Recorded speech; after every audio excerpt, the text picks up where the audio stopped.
O adulto é sempre solitário? O adulto é triste e solitário, né? E a criança? A criança tem a fantasia, né, solta.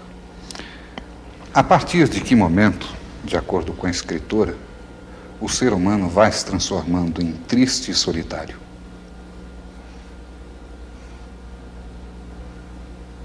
Isso é segredo.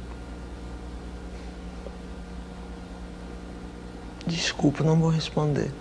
Ela deu poucas entrevistas e essa, para a TV Cultura em 1977, é preenchida mais por silêncios do que palavras, que ela sabia muito bem não dão conta de transmitir tudo aquilo que se deseja. Mas eu não sou solitária, não. Tenho muitos amigos.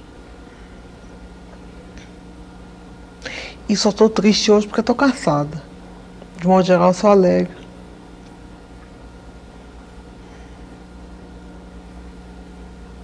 Sua literatura causa espanto, estranhamento, assombro. Uma mesma frase pode produzir no leitor atração e repulsão. A sua figura é magnética e hoje em dia ela tem uma verdadeira legião de fãs. Exatamente hoje, dia 10 de dezembro, Clarice Lispector completaria 100 anos. E é claro que eu não podia deixar de fazer um vídeo sobre ela. Mas antes, aqueles recados básicos que eu vou até falar rápido pra gente não gastar muito tempo. Se inscreve no nosso canal, dá o joinha e ativa o sininho de notificação para saber quando tem vídeo novo. Desse jeito você ajuda a gente e a gente te ajuda podendo trazer mais conteúdo.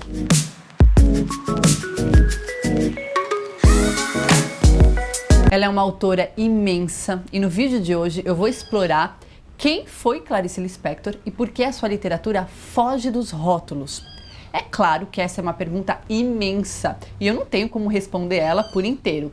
Aliás, eu me pergunto se alguém tem. Acho que não. Eu vou me aproximar aos poucos do universo de Clarice Lispector, contando principalmente com a minha experiência como leitora e com o apoio de alguns dos principais biógrafos e pesquisadores da autora. Você já deve ter passado pela situação de ler um conto ou um romance da Clarice e ter pensado, isso aqui é muito estranho. E é isso mesmo, a sua literatura causa estranhamento. A gente considera estranho aquilo que não se encaixa exatamente nos nossos padrões de normalidade. Uma pessoa que a gente julga estranha é alguém que a gente não consegue entender os hábitos, comportamentos e ideias. Aquilo que está fora das nossas convenções costuma ser estranho, estrangeiro. Clarice Lispector se sentia ela própria estranha. Ela não se percebia completamente pertencente ao mundo e esse estranhamento pode ser sentido nos seus textos.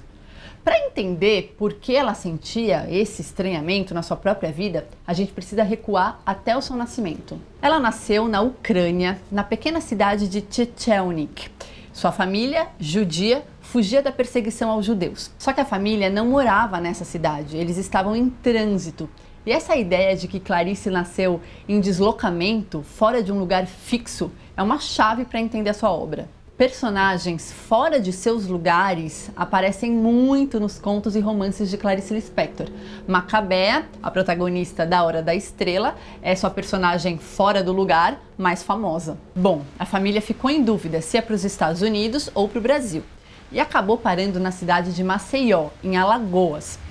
Depois, eles mudaram para Recife, em Pernambuco. E foi lá que Clarice Lispector fez os seus primeiros estudos e aprendeu inglês e francês. Em casa, com a família, ela conversava em Yiddish, uma língua falada pelos judeus, que é uma espécie de mistura de vários idiomas.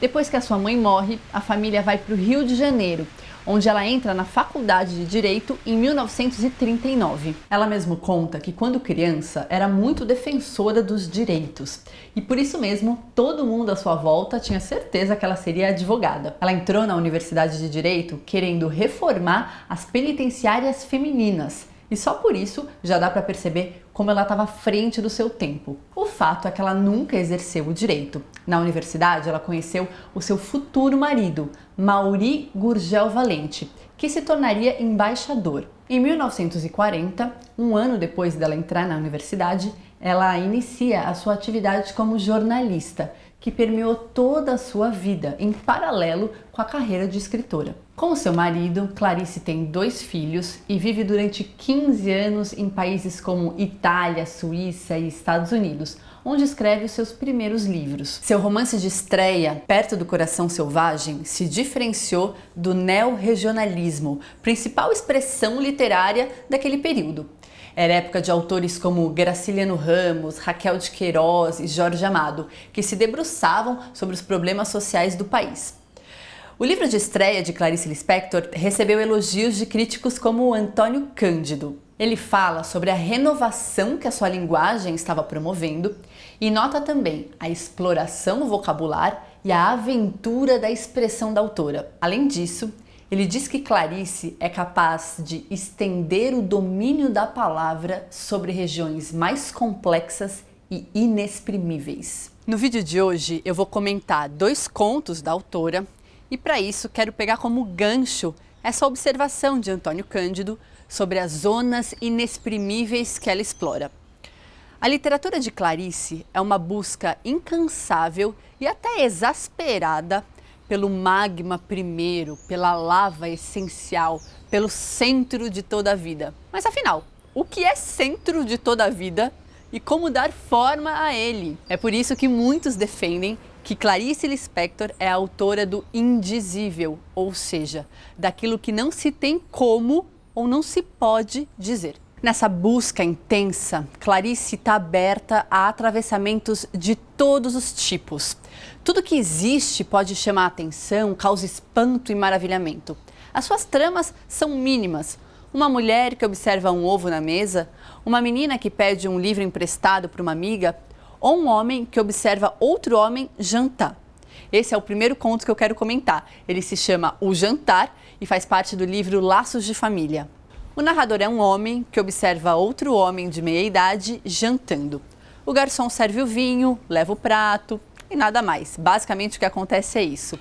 Mas de uma simples garfada num pedaço de carne ou da imagem de satisfação no rosto depois que o apetite é saciado, Clarice extrai muito. O personagem que o narrador observa mastiga de boca aberta, limpa os olhos com o guardanapo e deixa o azeite umedecer os lábios. Até que, de repente, eis que o velho se imobiliza de novo, como se tivesse o peito contraído e barrado.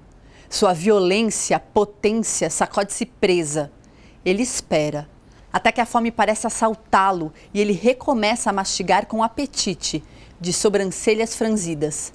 Eu é que já comia devagar, um pouco nauseado, sem saber porquê, participando também não sabia de quê.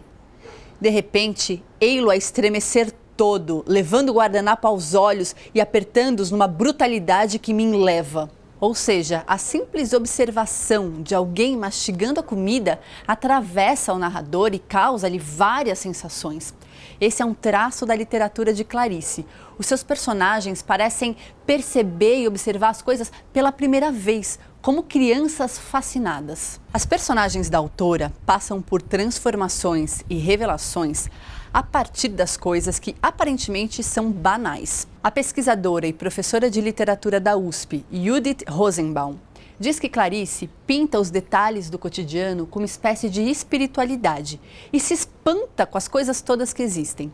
E nós, leitores, nos espantamos com a sua linguagem. A pesquisadora explica que ela faz um jogo muito próprio entre substantivo e adjetivo. Clarice escolhe um substantivo e acopla a ele um adjetivo completamente inesperado, que nós normalmente nunca usaríamos. Por exemplo, alegria difícil, felicidade insuportável, horrível mal-estar feliz.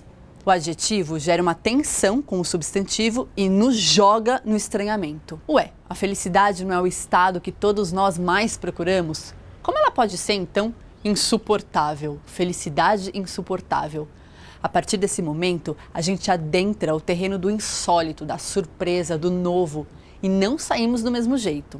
Depois de um texto de Clarice Lispector, a gente passa a enxergar tudo de um jeito diferente, justamente porque ela quebra tantas convenções e normas. O estranhamento nos convida a despertar e a sentir as coisas. Só que isso nem sempre é fácil. A autora mexe em zonas sombrias, pode investigar paixões malditas e trazer à tona mal-estar e uma certa negatividade.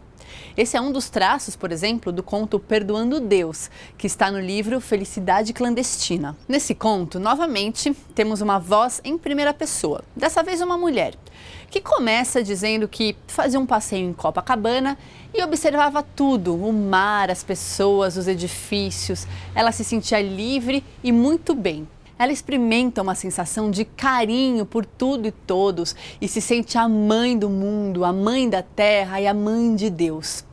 Até que, de repente, ela pisa em um enorme rato morto. Pois bem, ela fica apavorada de medo e começa a perceber um estranho sentimento. Ela fica revoltada com Deus e quer se vingar dele. Como é possível que ele tenha tirado ela de todas aquelas sensações de bem-estar e feito ela pisar em um rato morto? Ela é tomada por um forte sentimento de revolta e diz o seguinte: a grosseria de Deus me feria e insultava-me. Deus era bruto. Andando com o coração fechado, minha decepção era tão inconsolável como só em criança fui decepcionada. Continuei andando, procurava esquecer, mas só me ocorria a vingança. Mas que vingança poderia eu contra um Deus todo-poderoso, contra um Deus que até com um rato esmagado podia me esmagar? Minha vulnerabilidade de criatura só. Ah, é assim? Pois então não guardarei segredo e vou contar. A narradora diz que vai então contar todos os segredos e vergonhas de Deus e começa um longo parágrafo em que diz que ela e o rato são a mesma coisa e ela precisa aceitar a sua natureza e mais, aceitar a natureza de alguém que deseja a morte de um animal. E termina dizendo: eu, que jamais me habituarei a mim, estava querendo que o mundo não me escandalizasse, porque enquanto eu amar a um Deus só porque não me quero, serei um dado marcado e o jogo da minha vida maior não se fará. Enquanto eu inventar Deus, ele não existe. Ufa! Clarice quer mostrar os ratos, baratas, insetos e animais que existem dentro de nós mesmos e para isso ela exige a nossa entrega ao texto. Existe uma frase dela própria em que ela diz: as coisas não são fáceis, mas é preciso dizê-las. Retomando a sua biografia, é em 1956, já separada do marido, que ela volta dos Estados Unidos e se estabelece definitivamente na cidade do Rio de Janeiro. É nessa época também que ela recomeça a publicar matérias jornalísticas voltadas para o público feminino. E também dá uma entrevista para a revista Mundo Ilustrado com o seguinte título: Os Dois Mundos de Clarice, Livros e Filhos. Eu fiquei muito emocionada nessa parte, quando ela diz que não queria ser vista pelos seus filhos como uma mãe sempre ocupada. E por isso ela colocava a máquina de escrever no colo, na sala, junto com eles, e escrevia enquanto eles estavam ali com ela. Ela deixava que eles a interrompessem. E comenta, e como interrompiam. Em 1966, ela passa por uma experiência traumática. Sofre um incêndio no seu apartamento, fica gravemente ferida, em estado de coma por 4 dias. Sobre tudo isso, ela diz: o incêndio que sofri há algum tempo destruiu parcialmente minha mão direita. Minhas pernas ficaram marcadas para sempre. O que aconteceu foi muito triste e prefiro não lembrar. Só posso dizer que passei 3 dias no inferno, aquele que, dizem, espera os maus depois da morte. Eu não me considero má e o conheci ainda viva. Uma das biógrafas de Clarice, a pesquisadora Nádia Batella Gottlieb, autora dessa fotobiografia maravilhosa publicada pela EDUSP, que eu usei muito como fonte de pesquisa para o vídeo, recolheu um depoimento de uma das grandes amigas de Clarice Lispector, Olga Borelli, que passou os últimos 7 anos ao lado da autora, inclusive ajudando-a com seus textos, porque por conta do incêndio ela não conseguia mais escrever com a mão direita. Aos 56 anos, muito doente e no hospital, Clarice queria levantar da cama e andar. A enfermeira não deixou e Olga Borelli conta que Clarice respondeu: "Você matou meu personagem". O que está por trás dessa frase? Clarice mergulhou tão intensamente na sua própria ficção que se transformou em personagem de si mesma. A autora se transfigurou na sua própria ficção. Isso acontece ainda agora, de você produzir alguma coisa e rasgar? Eu deixo de lado ou não, eu rasgo, sim. É produto de reflexão ou uma emoção Raiva, instantânea? um pouco de raiva. Com quem? Comigo mesmo. Por que, Clarice? Sei lá, eu tô meio cansada. Do quê? De mim mesmo. Mas você não renasce e se renova a cada trabalho novo? Bom, agora eu morri. Vamos ver se eu renasço de novo. Por enquanto eu tô morta. A biógrafa e autora conta que Clarice deu essa entrevista quando se sentia muito triste e depressiva. Ela inclusive pediu para o entrevistador só divulgá-la depois da sua morte. Clarice morre em 1977 e a entrevista vai ao ar no ano seguinte, em 78. Mas a mesma autora que diz que o adulto é triste e solitário, também diz em uma de suas crônicas: "O mundo parece chato, mas eu sei que não é." Eu fico muito emocionada pensando em todos os textos da Clarice Lispector e como tanta gente encontra ela pela primeira vez na adolescência e leva a vida fora. A Rocco está reeditando a obra completa da autora e olha só que interessante, nas capas estão as pinturas dela própria. Sim, ela pintava. Em uma carta que escreveu para o seu filho Pedro, diz inclusive que a pintura é mais libertadora do que a escrita. Olha só. Comprei tintas de acrílico, pincéis e telas.